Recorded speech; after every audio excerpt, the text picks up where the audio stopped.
Hi, team. This is Jamie Shanks. I'm the CEO of Sales for Life, and I am so pleased to bring the team from Engagio here. I'm going to wait 30 seconds and allow people to trickle in. So grab a glass of water, do a bio break, and we'll begin. Thanks a lot.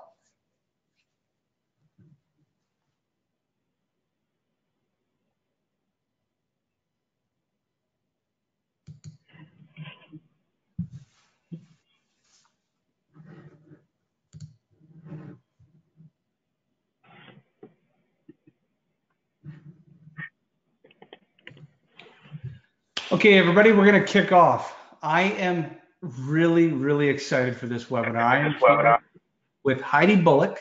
She is the CMO of Engagio, and we're going to talk about account-based marketing and account-based sales development best practices to help you hit your number in 2019.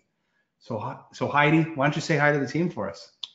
Hey everyone, thanks for joining today. And I'm hoping that for everybody listening and just joining Jamie and myself that you'll find this really practical. We're going to be really interactive, so I definitely encourage you to ask questions. My style of presenting, I just kind of want to highlight to everybody listening that I'm going to talk about things that I've seen work and that are really practical.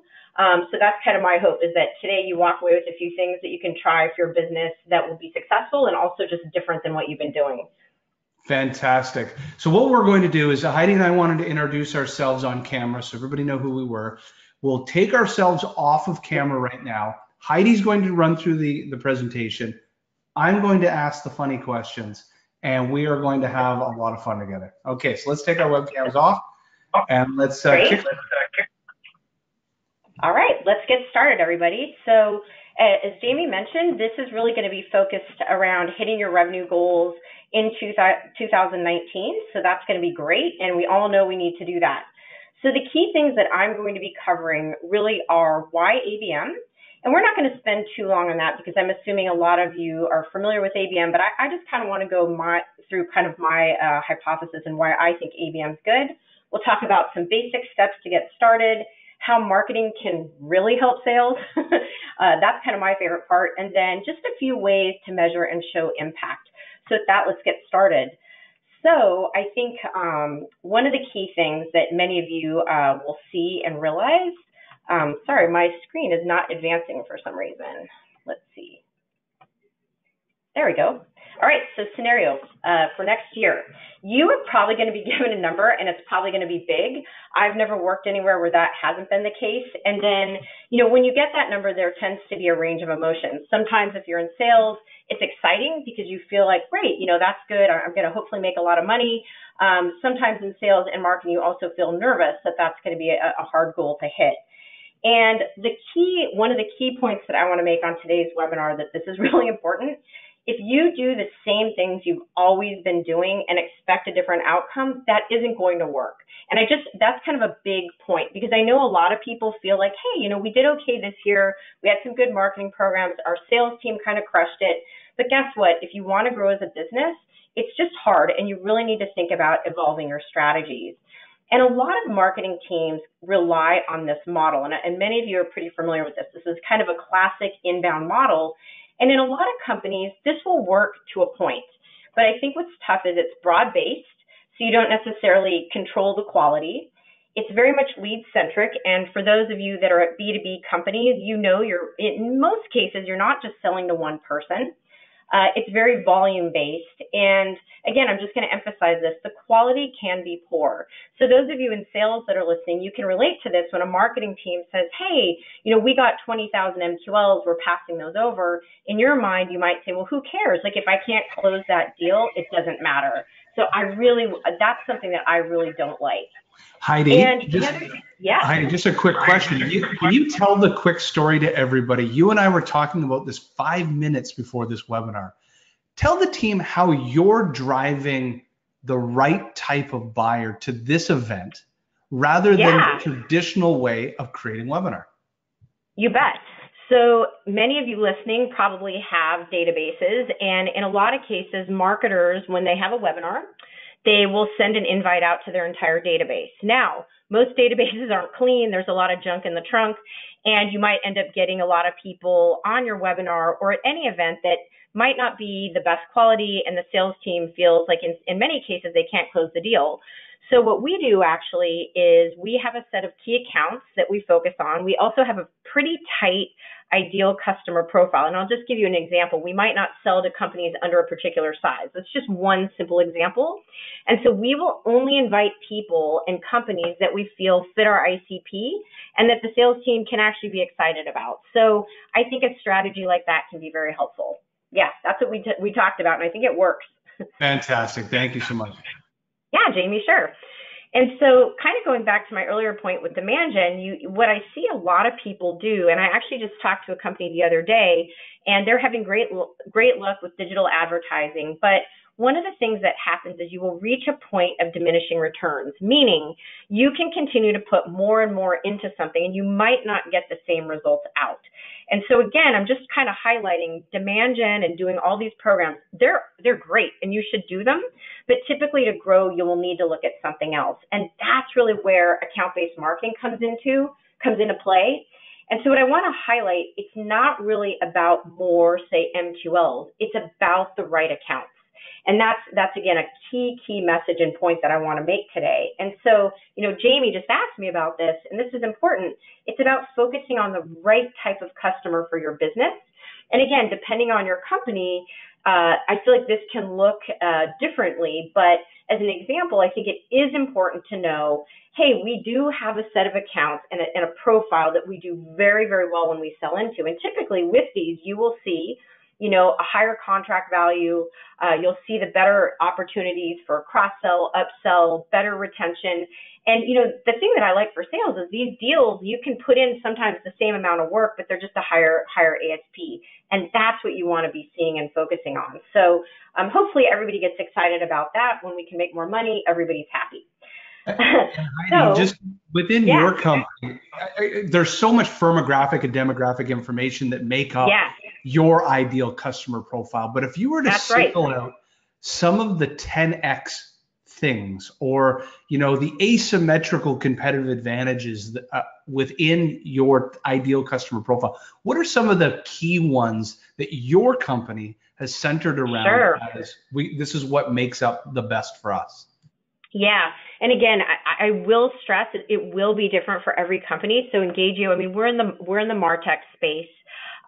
So a lot of the thing that will make a big difference for us, I will start with the tech that a company might have. So for us, we're clearly going to do a lot better if somebody has Salesforce CRM. We will do a lot better if a company is already using and adopting marketing automation. We look for other sort of technographic signals, and there's a lot of different ways to do that. There's a company called Datanize that can actually get a lot of great valuable information. There's a lot of companies that do that. And then we also start to see for us, companies of a particular size, we just see they tend to be stickier and the retention's a lot better, which we're a SaaS business. So for us, retention is something my team, we look at very closely. So those are just really simple examples, but then I will give you some more advanced things we look at. And I have a slide where I show this a little bit later, but we will also look at, as an example, I have somebody on my team that focuses on our account-based programs, and she will actually look at LinkedIn job alerts when we see a CMO takes a new role or a company adds an ABM type of role. That's a great trigger for us. So that's a little bit different. That's a trigger, not necessarily part of the ICP. But my point is we look at a lot of those different signals, and it's really helpful. Fantastic. Love it. Yeah. Okay. So, kind of on ABM, I think one thing that I like to do, Jamie, is I like to be really real with people. And I think, I'm sure many of you listening are kind of going, yeah, ABM sounds great, or you might even be doing it a little bit. But I think that there can be some historical challenges. And in a lot of cases, I think I've done account-based marketing for longer than I care to admit. But I think what has been hard in the past is that systems have not been set up to be account-based. So what I mean by that is if you're using Salesforce or you're using a marketing automation system, from a marketing standpoint, you can see, oh, I can see Susie at New Relic has engaged with us, but it's really hard for me to look at New Relic as an example, as a company at kind of a holistic level. So that's something that we'll talk about. This is kind of one of my pet peeves, is that teams are incentivized differently. So, sales, they kind of have to hit their targets, or they might not have a job. And I think marketing people historically have been incentivized differently. And I think for ABM, I like to have more of a shared incentive that I'll touch on in a minute. I also think account lists sometimes are not necessarily put together with the best criteria. I mean, Jamie just asked a really, really brilliant question, and I think it's your marketing and sales will only be as good as the quality of that list you put together, right? So if the list is junk, you can do all the best things, and it's not going to be helpful.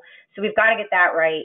And then lastly, I'm going to cover, and this is something that kind of irks me too, is that I think sales in a lot of cases is going to need help, but often what I see is they do not get the right type of help. So those are some of the areas that I'm going to cover. So we'll get into, really, it's just 3 steps. We'll talk about getting started and setting up a foundation, how marketing can really help sales get into these accounts and get some deals done. And then I will end on some measurement and proving impact. So at any point, Jamie, just let's ask some questions. So you probably have a sense of what the audience is going to care about. So the first one is getting the basics in place. And this particular screen might look scary. It's not meant to be, but I think it's really important. And what I want to highlight here is that everyone at every company starts with revenue goals, or you might have bookings targets. And I'm often surprised at how a lot of organizations might not have the clear kind of similar mapping to the pipeline that's required to hit those targets. And most importantly, kind of the sources, where are they going to come from, and how are teams accountable for that? And you can see what I did here. This is a simple example, again, for maybe some of the marketing or sales leaders listening to this. I'm just trying to show you that for different business segments, you might really implement a different strategy. So in some cases, you might do a real pure ABM play if you're doing a lot of enterprise business. But maybe if your sweet spot's mid-market, you might do more programmatic ABM. So that's kind of what I want to highlight here. And then this next slide, this is something I think is very critical to do. So when you have your plan of record and your pipeline goals, let's be very clear about what are the opportunities that sales is going to drive every month, maybe from an outbound perspective. What is marketing contributing? And then lastly, a lot of companies might have a partner channel or business development. And what I find by doing this, it really just makes it very clear, kind of all of us are adding to this pipeline number. And, here at Engagio, one of the things that we like to do is we actually call our pipeline sales, ADR, and marketing source pipeline.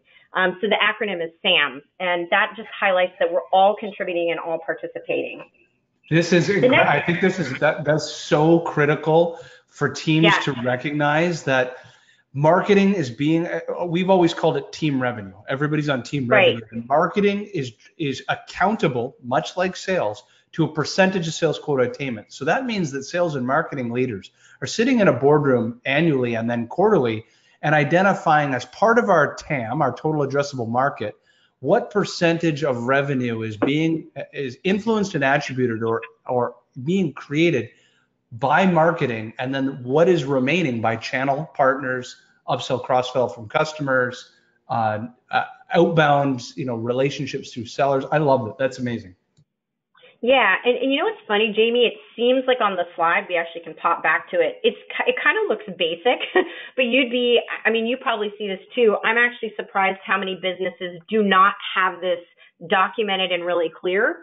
And I think if you really want to take this to the next level, I believe people should actually be comped on this. So when I was at Marketo and at Engagio, part of my compensation comes from my ability to hit this goal. So like a salesperson, if I don't meet my number monthly, I'm actually paid less money. And I really, some people might think that sounds scary, but I actually feel like it's actually kind of putting your money where your mouth is. So I like that.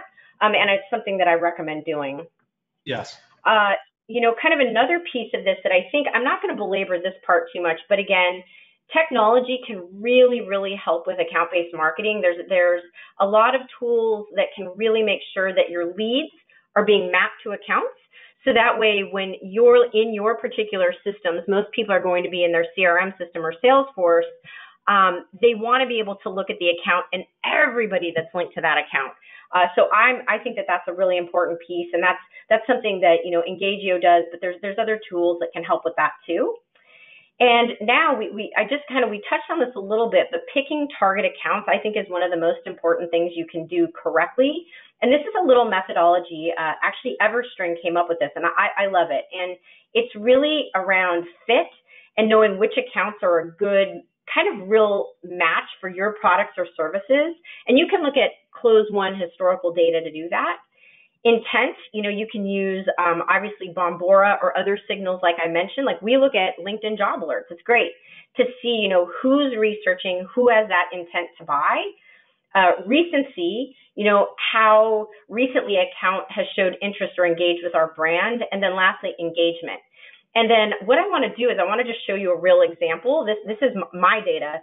And it's kind of showing what Jamie asked earlier. So you have accounts on the left. You can see the technographics we look at. So we look at, do they have marketing automation?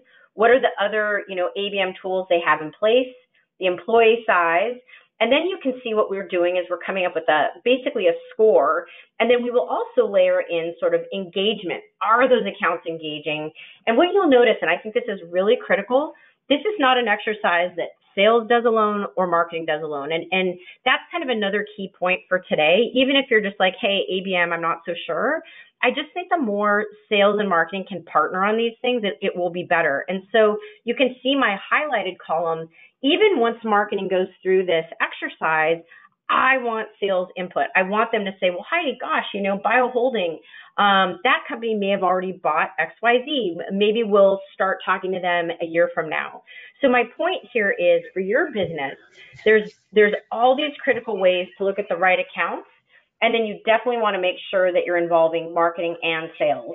And you can see that I also highlight here, we are turning out about 25% a quarter. So if a rep is like, hey, I worked this account for a long time, I'm not having success, they can change out a percent of these accounts every quarter. So that's something that's also important to establish. Team, you know why this is so critical? Because you're combining three major data points. You're taking, I've written blogs about this concept. The first is you're taking data on what does ideal look like.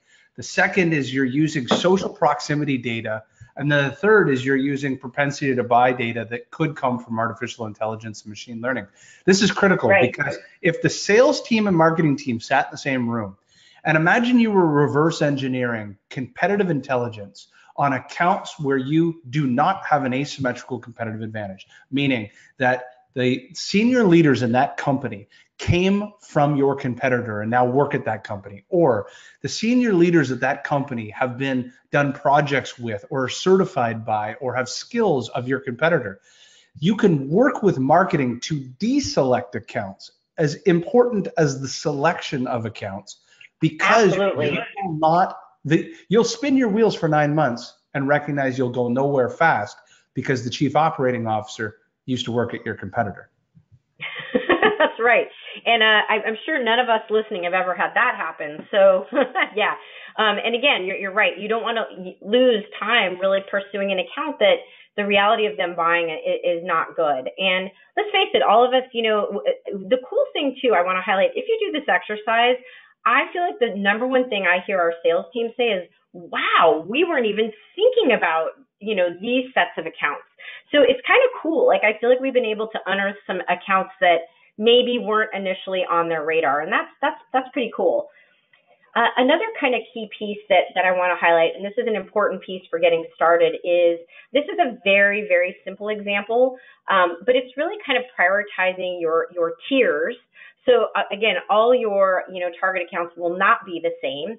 And kind of if we go back to the prior slide and look at just the scoring, we just kind of create buckets. And typically your tier one, those are going to be in the tens of accounts tier 2 is hundreds, and tier 3 is thousands. And again, maybe your company only does tier 1, or maybe for your business, it's more tier 3. That's okay. I'm just showing you that if you're going to do kind of all three, it's good to kind of map that out, make sure that's clear and tagged in your CRM. And then the key thing that I'm trying to show here is that, I like to prioritize efforts by tier. And so it's working with sales.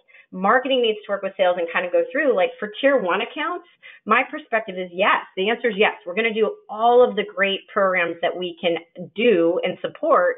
But what you'll notice as you start to scale to tier 2 and tier 3, just because we might not have all the dollars or people in the world, we can't do all the same high touch activities. So this is a great way to get everybody on the same page. And that way, your salesperson who's like, hey, I have this, account in Florida, I want you to fly out and talk to Bill. It might be like, hey, they're a tier 3, we can't do that today. But if they're a tier 1, it's like, oh, hey, this is GE, this is a big account for us. The answer is yes. And so I think that this is a very helpful thing to do. And it also is nice because you can kind of list it's like a little menu, and you can kind of identify, the great channels and programs that your team wants to run. And if anyone's interested, we've done a lot on this. I'm sure Jamie's got some material on this too, so that there's other really nice examples we can share. And then lastly, I just think that this is a good checklist, and it's important to go through kind of the programs you're going to run with clear rules and timing.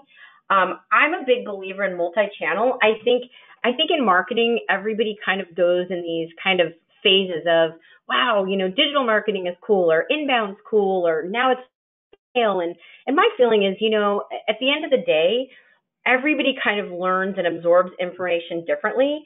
So I do think it's important to have a multi-channel strategy. And, again, at many of these B2B accounts, you're not marketing and selling to one person. They're going to be, buying groups. So you really need to make sure that your message is getting out there across multiple channels. And this is something that we've seen, and we kind of have this rule 7 times 7 ways. And so what we mean by that is often we'll see for a target account, if somebody reaches out once and say we do 1 email, that isn't going to work. We need to do it 7 times 7 different ways. And we actually have a lot of data on that. And I feel like this is kind of the average number we see time and time again. So kind of what I want to highlight to people is don't feel discouraged if you've, done 1 direct mail piece and your sales team has reached out to Amazon once and they haven't heard back. It's going to take you, a bit of work there. So that's important. I was just going to say, what I've been seeing customers do is think of it in reverse from outcomes or objectives you're trying to achieve. And basically, A lot of our customers who are enterprise sellers recognize the highest converting sales play is when they can be face-to-face with their customer, or have a coffee meeting, or bring them to their plant or office to do a kind of a show and tell. So their ABM strategy is centered around online conversations to take those meetings offline. So to your point about multi-touch and as well using multi-mediums, being omni-channel, think in reverse. What are the sales plays that drive the greatest impact, and then build a strategy around that and use touch points to get to that outcome? That's right. And I have some examples coming up, and I couldn't agree with you more. I think it's always a really good, just a great principle in general to start with your outcome first. What is it you're trying to achieve, and then work your way back. So, kind of around, the term orchestration and ABM, I'm going to just spend 2 seconds on this. And this is actually really cool. I kind of like this. I feel like historically, marketing and sales kind of have had, even if you have a great relationship, it's been more of a handoff, almost like a baton pass, where marketing kind of does some stuff, creates an MQL, and they pass it over. And sales sometimes is like, hey, great. Or sometimes they're like, not so much. And I really feel like when you're doing more account-based marketing, you're focusing on a set of accounts. It's more like a football game where it's just going consistently back and forth, and it's less of a handoff. So when I'm talking about orchestration, that's what I mean. It's not like marketing does something and then we're done. We both keep going back and forth. And I think that that is just I just feel like that's kind of the new way of doing business anyway. I just prefer to always kind of stay involved. And again, with my sales team's input, but I think we can just be a lot more effective with that type of just mindset. So I'm going to just now go through 4 simple examples of how I think marketing can actually really help sales. Ultimately, you want to get meetings in these accounts and you want to take these deals down. And so the first thing I'm going to show, and I want to start by saying I work at Engagio, so I'm using what I have to use, which is our product, but I want to highlight that there are other ways probably that, you could say, oh, I kind of do this today, or my marketing team does this manually. That's fine. I ultimately am just trying to show you what I think works. So the first thing that I want to do is, what is really hard for a lot of companies is just looking at an account and understanding what's happening. Like, it's really hard with the current systems to kind of see like, oh, here's some leads. Now I have to roll that up to an account view. What's really going on? And what I'm showing you right now is one account, and I can look at, if you kind of look at the blue kind of chart, it's showing their engagement trend. And I can start to really understand, who's involved in that account, how well are they engaging, and what are they doing. And one of the simple things we do is for our reps, we have this email that goes out that's called Highlights of the Week. Now, clearly, Kanye West is not a customer, but I'm trying to keep this fresh because I get webinars. Everybody's like, whoa, I'm tired. But yeah, so what I want to highlight here is our reps will get something like this, and they will basically be able to see, here's my top accounts, here's the marketing programs, the top ones they've engaged with, and here's the top people who are engaged most. So if you're a rep, a big part of your job is just trying to ultimately prioritize your time. And so again, on this slide, this is kind of a more zoomed in version. We can start to see, great, this is a tier 2 account I'm looking at. There's high engagement, Bombora surging. Now what I can start to see, and this is not good, is that the VP of marketing is not responsive to what we're doing. What now should we do as a team? So what I like about this kind of strategy is I'm giving intelligence to my sales team that they can act on. I think most of the salespeople out there would agree that you don't really care about some of the campaigns marketing is running or pay-per-click or blah, blah, blah, but you do care at these accounts who's engaging and what they're doing. So number 1 is let's make sure we're giving the right intelligence to sales that they can act on. And number 2, this is a process that I like that I think works. So again, what I'm doing is I'm using Engagio to do this, but I'm looking at top accounts, and I'm looking at, is the team at this organization, are they engaged? Are we seeing surging on Bombora? And what are the sales touches? And so this is a process we call a stand-up. And what this does is, what we can start to see is, in some cases, we'll see a great account, and there's amazing engagement with the right people, and sales has not reached out because they're busy and they might not know it. So great, they can reach out. But we also equally will start to see, wow, here's an account we care a lot about. The engagement is not so good. And so that's an activity for marketing. And now we know what we should do.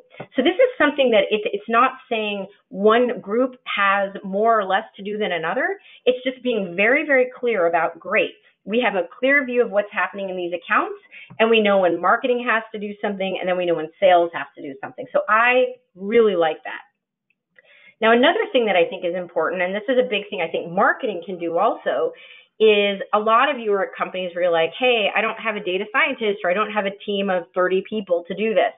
And if that's the case, I think there's also great ways you can depend on technology just to ask these basic, simple questions that then you can send these reports to your AVP, on the East or Central region. And it's maybe you want to ask, hey, where are the active accounts with no sales touches in the last 30 days?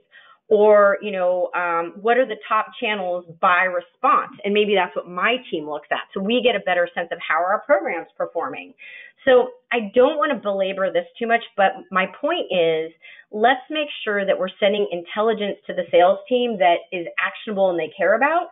And I kind of like this methodology of these kind of key core questions that are asked regularly, because again, like, you can start to get in that cadence, and then everybody can just get better. I think that's the important point.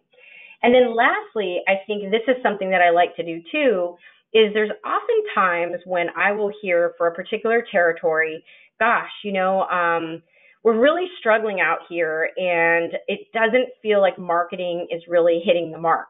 And what's really cool, what I'm showing you right now, I can see with these different, right now I'm looking at this by rep, but I can see where there's a good mix of sales and marketing with rep A. I can see with rep B, there's lighter sales outreach, and there might be a lot of marketing. But to me, there's nothing wrong. It's just like, but let's figure out how to help this rep, because there might be a real reason here.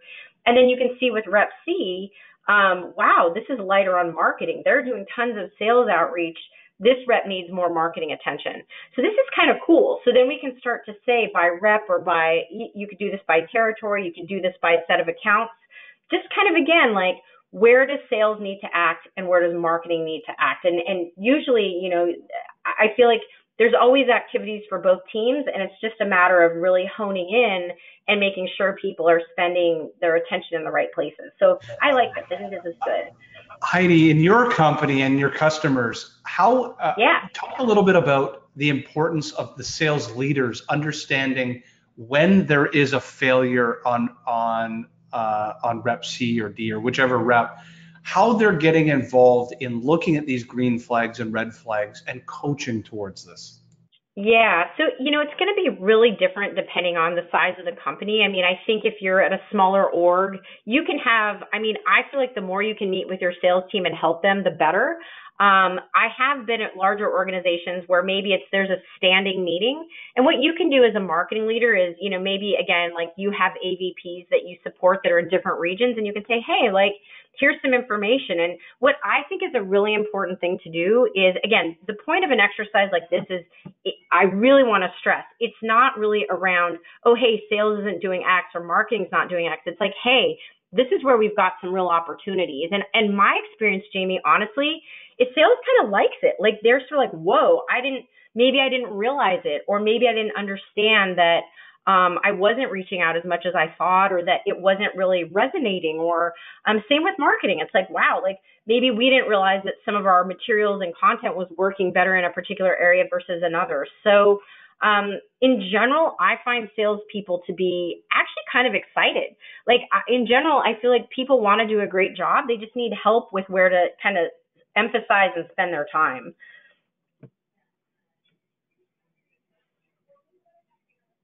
Love it. Cool. Sorry, okay. Just keep going. Yeah, I love it. Yeah, let's go on. No, okay. And now I'm going to actually just show you you kind of touched on this earlier, Jamie, and it's kind of going back to the point, at a lot of these companies, we want to get a meeting. That's a goal. So I just want to show you 3 simple examples. And I hope this is one of those things that, you know, the audience listening today is like, oh, okay, I can go back and do this. And I'm going to give an example of really kind of a one-to-one personalized play. And this is going to be, you know, a tier 1 target account. This is the best of the best, all the way down to a more scalable example. And we do a lot around kind of, you know, direct mail and outreach, again, with the objective to get the salesperson a meeting. And one of the things we did for, this is a tier 1 account, we did some research, and you can research people either on LinkedIn, everyone knows that, or, you know, look at their Twitter profile, see what they like, see what they're interested in. And for this person, we figured they like, you know, really actually like the Philadelphia Eagles. And so we sent a personalized package, a handwritten note that said, it's that time of year again, ready for football and Dreamforce, let's connect. And so again, this was really to get a meeting at Dreamforce, but we really tried to reach them with something that they cared about. And then we have a belief that you always want to send something personal and then something of value. So you don't want somebody to get a direct mail package and not know who your company is and what they do. And then the action was follow up and schedule a meeting.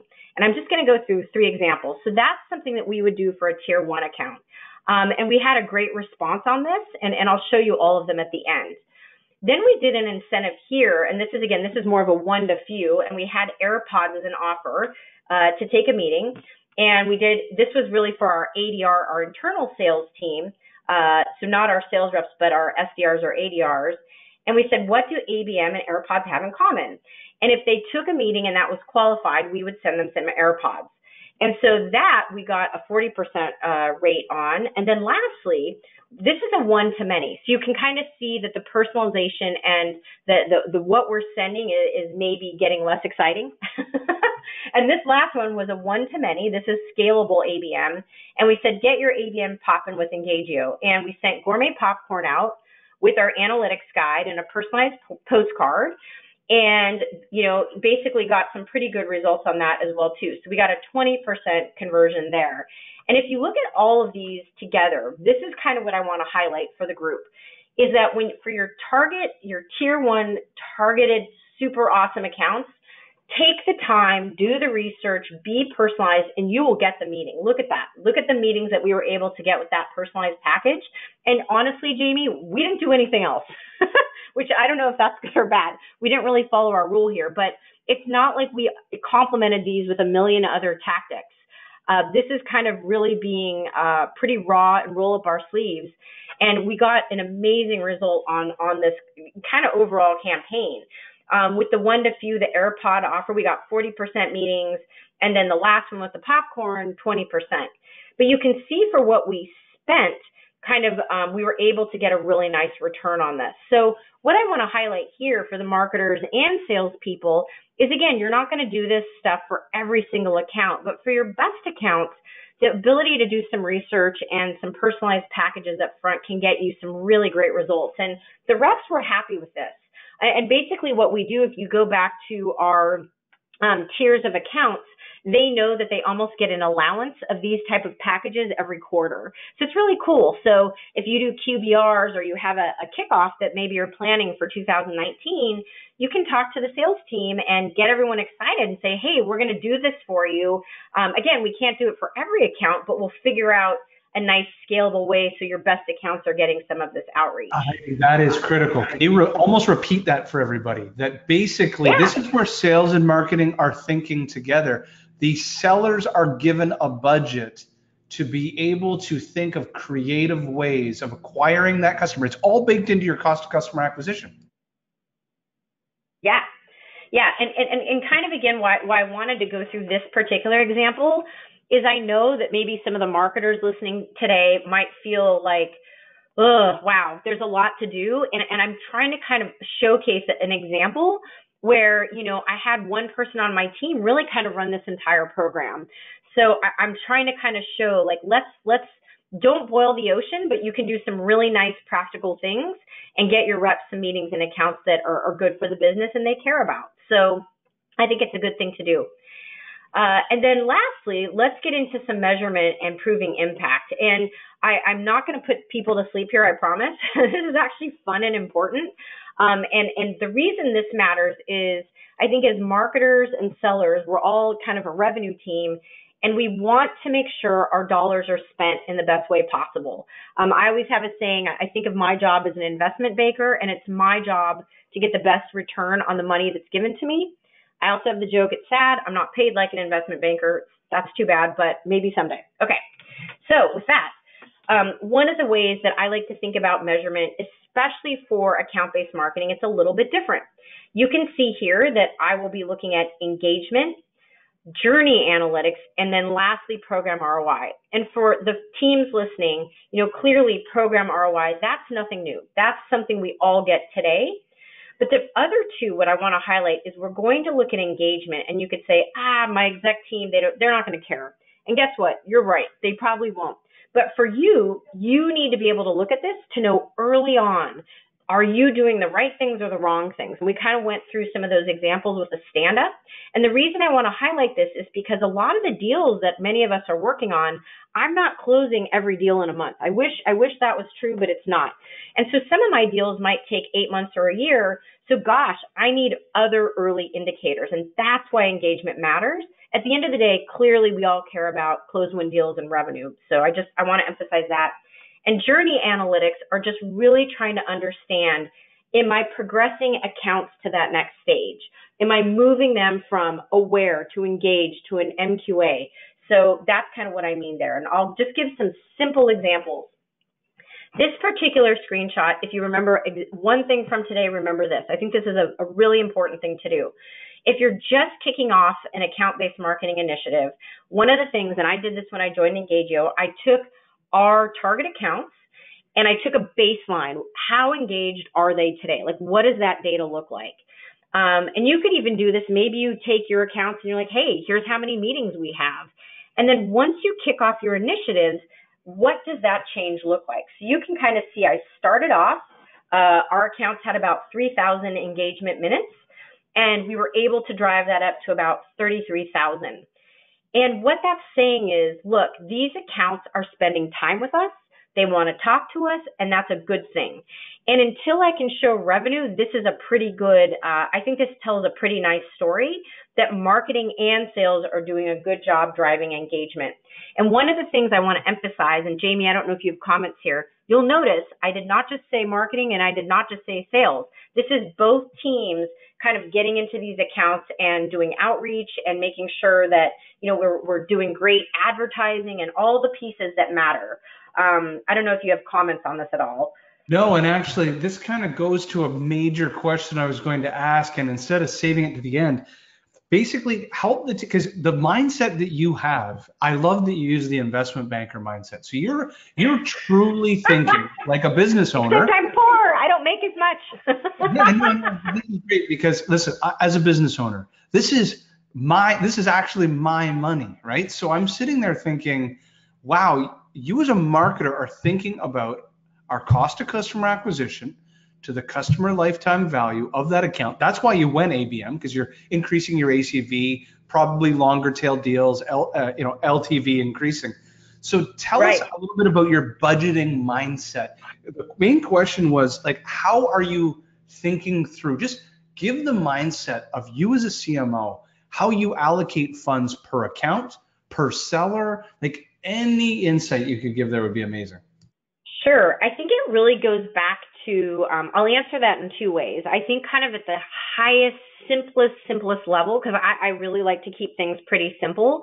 You know, I really, at the end of the day, because there may be companies and folks listening on the webinar today that maybe CAC isn't a metric that they look at, or I know people, depending on the type of organization you're at, it can be different. But the simplest thing I like to do is really say, for the money I'm given, what is that return? And in general, if I'm, say, given $1, I really like to make sure that for that investment, I can give back at least 10.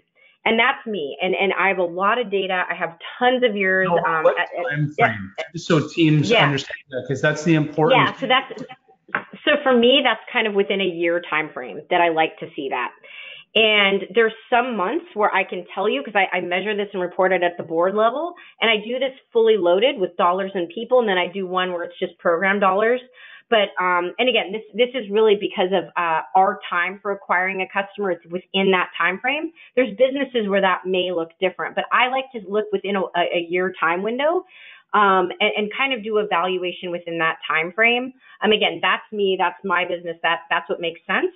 And I will see it in some months, it may look very different. For example, in a month where we're doing heavy events, maybe it's Dreamforce, maybe it's Serious Decisions, guess what? The outlay is going to be a little bit more heavy, and that return, if I look at it within that month, may not be as ideal. But again, not all those deals are going to close that month. So there's a lot of ways you can slice it, but in general, I need to get a good return on those dollars, and I'm not doing a good job if that is not true. So that's one of the things I look at. And then how I allocate, which is your second question, really goes back to the tiers. So as an example, for those really top accounts, I should be making more money off those. I mean, in some cases, you're closing a deal, maybe you're a smaller SaaS company and you need the logo, and maybe company X isn't going to pay you tons out of the gate year one, but your anticipation is they will year three. So you need to take it down anyway. I'm willing to spend more money on those accounts, more time, give those reps more. If they want a field dinner, the answer is yes. But as you saw in that kind of tiered and program entitlement strategy, for the tier threes, like, yeah, you just can't, right? You might want to, but I'm not going to spend as much on those, because in theory, if I did my account selection right, those are going to be smaller deals. So I hope that answers the question. No, this is incredible. And in fact, this is just as a side note, Heidi. I mean, this is a webinar in itself. You know, I look at my own business and, you know, we have a 5-figure cost of customer acquisition, right? And so if you're able, the science behind what percentage of that number is actually attributed to What I love that you said is that you look at program costs and you look at fully loaded costs, sales reps and marketing involved and creating benchmarks. This is a side webinar for you, creating the benchmark of should it be 3%, 7%, 14% of that total 5-figure cost to customer acquisition that we have. And then and you can then model it by industry. That is so critical. I don't think that marketers are thinking about. They're focused on the outcome that they're being measured on. Plow me through 1,000 MQLs a month, but they're not really focused on the expense it takes to generate 1,000 leads. Right. Yeah, I mean, I hope that's becoming less true, because in general, that's just so inefficient. And that's kind of my point early on around, you can dump more money into like your inbound. And I'm not advocating not to do it. I think there's some percent that's great. But if you remember my earlier slide, there is this point of kind of diminishing returns, which is why then it's so important to start layering in like other strategies like account-based marketing. And one of the pieces, you mentioned CAC, and a lot of the companies out there, you might be looking at payback period or different things. And something, I want to highlight for ABM that I like is, again, because you're being thoughtful about the right accounts up front, your retention and some of those other pieces that really are part of the growth formula will get better. Because I can tell you, you can acquire all the companies in the world, and if you're churning them out, your CAC is going to be awful. All your data is going to just be terrible, and that's not a healthy business. And so I think, kind of just going back to your question, Jamie, about how I think about budget, it's really kind of growing the business and doing it in an efficient way. And of course, it's going to depend if you're creating a new category or, there's a lot of factors that are going to play into that. But in general, like I said, if you keep it simple, and at the end of the day, you're really trying to think about, look, it's my job to get a great return on these dollars, that I think is the right mindset. So I'm going to move to my next slide because I just want to be respectful of time. This is just another kind of thing that you can look at. Again, I'm showing Engagio, but please don't take it as you can do this. Probably you can hack it together yourself. It's probably going to take you a long time, but you can see I'm looking at my tier 1, tier 2, tier 3 accounts, and they're almost like mini funnels. So at any time I can look at this and say, gosh, how are we doing as far as MQAs across these, different tiers? And I can really kind of start to dive into each of these in a lot of detail. So it helps me optimize my business. And again, this is something, this last kind of slide that I think is really good for people to kind of think about out of the gate. And Jamie brilliantly said this earlier. Start with your outcomes first. What is it you want to claim? And to me, this is a great slide to rip off or come up with some version of this for your company. But you want to be able to say, look, I'm going to kick off this initiative in 2019. I want to drive a 10x increase in engagement in accounts I care about. I want to drive, more revenue from these accounts, meaning these target accounts, if I do a great job, we're going to see more revenue, and the deal size is going to go up by 2.5 times. And this actually is our data. This is what we saw.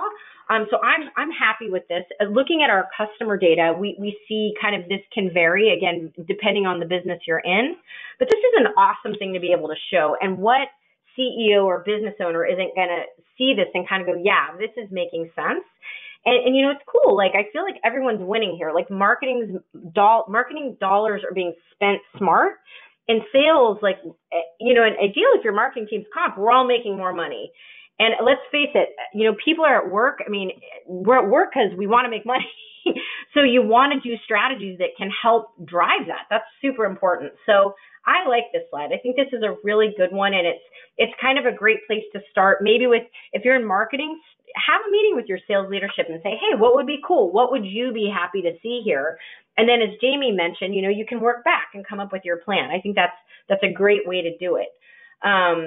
Let's see. And then lastly, and this is probably more for marketing, sales, you guys might not care about this as much, but to me, I always want to understand. And again, I want to be clear here, marketers, you need to know what's working, and it's not about credit. That drives me crazy. It's really making sure I just want to know, am I putting money in the right places? So if my CEO comes to me and says, hey, this other team in the company didn't spend their money, I need to give you 20K or 40K or whatever that is, and I need you to invest it, where are you going to put it? As a marketer, you need to answer that question. And so to me, attribution and kind of doing the modeling for channels, number one, it isn't about like, oh, sales sourced that deal or marketing did. Guess what? If you really understand this data well, and I feel like I've looked at a lot of it, it's never just one of the groups. It's almost always both. So again, I encourage people, don't think about attribution as a credit kind of exercise. It's more, let's make sure we're spending our money in the best channels we can to get the outcomes that we want to see. So Yeah, that's something that, yeah. I was going to say, I think it's the most useless 20th century conversation sometimes that I have a lot in boardrooms. And they're like, Yeah. well, how are we going to measure what came from sales and what came from marketing? And I get it. When you sit in a boardroom with your private equity firm, you probably have to segment everything, make everything look linear on a spreadsheet. But in reality, the buyer and the buyer's journey is intersecting between marketing insights and sales conversations so symbiotically that it's just like, guys, we're all on team revenue. And right. When you pile in our fully loaded sales and marketing costs, this is what's happening. And really, the way that I kind of see it is that we're all just players playing a different role in the same game. We're not actually on two different teams. Sales and marketing are on one team. We just happen to have different roles. So why don't we all just look how the whole team is doing as a result? Yeah. I couldn't agree more. So I probably spent a little too much time on a little pedestal there, kind of saying my perspective, but I really don't like the credit conversation. And for people listening, I just think it's just so, it's not meaningful. And I think especially for marketers, like the fact is, again, like Jamie said it, like it is marketing, it is sales. And it's really interesting with Engagio, we actually can look at where sales is acting and where marketing is acting. And any deal that you look at, guess what? It's both. And you just see, as Jamie said, people playing roles at different times. So I think attribution is important. You need to know where, you get great return. You need to understand velocity with certain channels. But honestly, with account-based marketing, it is going to be both teams. So try to avoid the credit conversation, because I think it's kind of a pathway to insanity, and just, it's irritating, as Jamie said. We don't like it. Okay, so we're going to end on these takeaways. I hope everyone has thought this is fun. But what I want to highlight is ABM. I know we all probably hear a lot about it, but I think the fact is it does address real business pains. It really helps you if, as a business, you need to grow and you're doing some, demand gen, and that's working, but you kind of need to take it to the next level. I think that you want to probably be doing a combination. I think we showed creating engagement with relevant personal kind of interactions. The direct mail example that I showed, it's kind of simple. It's basic, but for your target accounts, do that research, understand the buyers, and come up with some kind of thoughtful campaigns that you can do to get, meetings for the sales team. I'm a big fan. I think just that ABM naturally supports marketing and sales working together. I actually, think of our internal groups as a revenue team, and I kind of think everyone's in sales, right? Like your CEO, their job is to sell, like my job's to sell. So the more that technology can support this interaction, I think it's kind of a win-win situation. And then lastly, we kind of got into measurement a bit, but what I want to highlight here is that, and this is hard, but I think it's really educating internal teams that it's not necessarily going to be about quantity. You're not going to go into a board meeting talking about, oh, we have 10,000 MQLs. It's kind of like, so what? Like, who cares? If none of those are converting or it's inefficient, you're spending money on crap, so what? So you have to get in the mindset around talking about, look, here are the deals we're focused on. We're seeing great engagement. We have X amount of meetings, and guess what? We closed this deal. It's a different conversation. And again, like there's a lot of content out there. We have a lot on our blog at Engagio, and we have some books about this, ebooks that focus on quality metrics and even starting to look at MQAs. So hopefully, those are some good takeaways and that people have found this useful. This is fantastic. I'm going to throw my webcam back on. And I know that I asked you a ton of questions baked into this, so maybe we'll because of the time we'll wrap it up. But Heidi, Okay. this was really insightful for everybody. I can't wait to do more webinars with you. Specifically, we should dive into the financial analysis behind this. But Yeah. how do people get a hold of you? I can see it's an @Heidi Bullock. Is that your Twitter handle? Yeah, that's my Twitter handle, and then I'm a big fan of LinkedIn. So if people want to add me on LinkedIn, please do. And I try really hard to address people's questions because my feeling is, I'm been doing this for a while, and if I can save somebody some time or a headache, I'd love to do that. Because again, like we're all learning, and if I can save somebody time, I'd love to do that. So just reach out to me. Fantastic. Thank you so much for your time, and that was great insights. Cool. Thanks Have a a lot. good one, everyone. Thanks a lot. Take care.